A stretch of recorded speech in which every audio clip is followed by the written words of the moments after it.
Hello friends, welcome. It's September the 1st, one day after the International Overdose Awareness Day, and I'm making a short video in the memory of a man by the name of Trevor, who has recently, in the last couple of days, passed away. He was an old-timer, very well known in our Comox Valley community. He was even a peer and co-worker at moments in his life, saved a bunch of lives himself. He was active in trying to help people struggling, and he was struggling himself. Until the end, he was an addict, and he did die from toxicity in our drug supply on the street of fentanyl. And I have a little story, because just about a week ago, on August 24th, which was my birthday actually, and there was a gathering from a harm reduction group that I attended in Courtney, right at Lewis Park, right at Sims Park. And right after the gathering, when everybody left and me and my mother were left behind at the parking lot, we have noticed a man falling down right across the street at Sims Park entrance there, under a tree, right on the grass, close to the sidewalk and the road. And he was falling down, so I proceeded to run across the road, jaywalking in front of all the cars, and I almost got run over by two police cars. One was an unmarked undercover cop car, and one was a marked police cruiser, and they almost ran me over. And the first thought was, of course, I thought that they would stop and give me a ticket for jaywalking or, crossing the road in such a dangerous way. But they, when they slowed down and they saw me leaning over this man who was literally overdosing in our eyes, they slowed down and they looked at us and they drove off. They basically left me with this overdosed man. As soon as they saw me attending to an overdosed man, they were no longer interested in me or in the situation, and they drove off.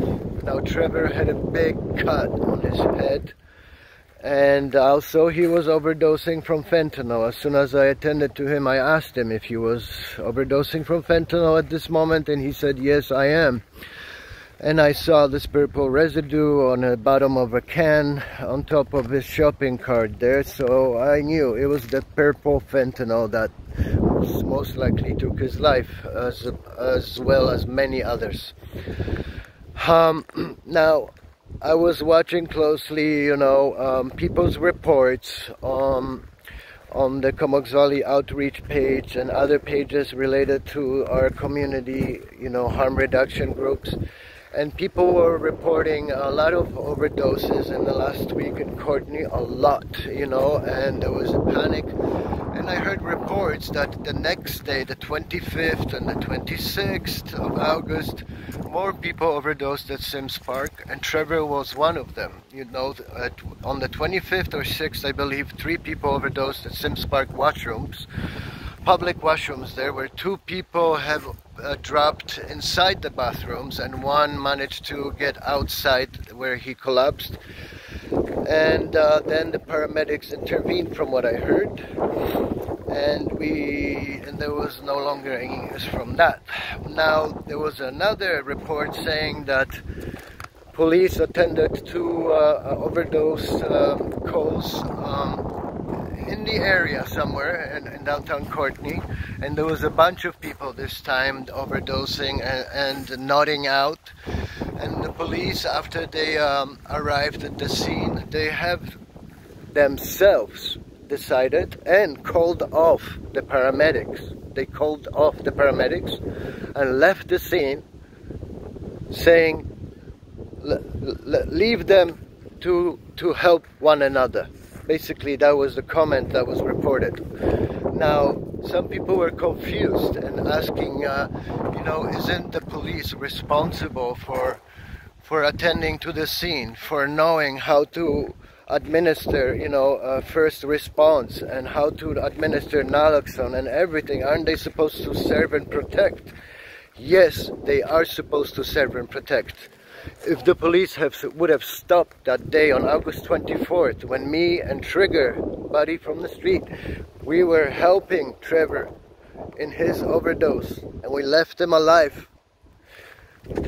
But he had a big cut on his head, you know. If the police would have stopped, if the paramedics would have been called, if they would have taken him to the hospital, checked his head and everything else, perhaps some good doctors and nurses would have, you know, they would have asked for him to stay in the hospital longer, you know, so that he could recover from his injuries at least, and maybe talk to some counselors and maybe try recovery one more time. But no. Yesterday or the day before that, he has passed away. And you see what's happening, people. I'm just reporting what people are reporting online, and conversations and discussions that are taking place. And as we see, police are abandoning us in a very hard situation. So you can all decide for yourselves. And one love. We will remember you, Trevor. Much love, brother. Much love. I'm sorry to see you gone. Rest in peace.